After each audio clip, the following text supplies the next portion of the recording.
айта албайм деп ойлойт да. Мисалы чоң кишилер көп ак караны көрүп билет. Мисалы мен аны кыла алам дейт мисалы деген. Кичинекей жаш балдарды көрүп жүрбөйсүз. Бир айтканда таарынып тултуңдап, анан бизди укпай басып кеткен адамдар деле бар да. Булардын да мүнөзү ушундай. Эмоционалдуу учур бул мындай переходной возраст деп коет. Ошол возрастта мисалы 16 жаштан мен 19 жашка чейин деп берем да, анткени жашоонун кандайдыр бир деңгээлде жаман абалга түшүп, өзүнүн мындайча айтканда ойлорунун тереңин чечмелей албай турган учур, ушул учурда, ошол учурда чыгып кетиш үчүн ага ата-энесинин, мындайча айтканда биринчиден ата-энесинин түшүнүгү керек, алардын колдоосу керек. Экинчиден коомго болгон ою туура болуш керек. Анан жашоолук сабакты, турмуштук сабакты толук алыш керек, билимди толук алыш керек деп ишенем.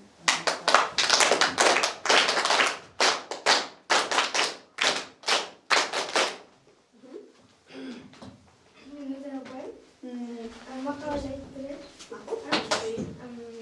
Кыздын кылчачылуу, кызды үйдө кылчатпайт, келинди үйдө кылчатпайт. Кыз алысты жакындаткан кыз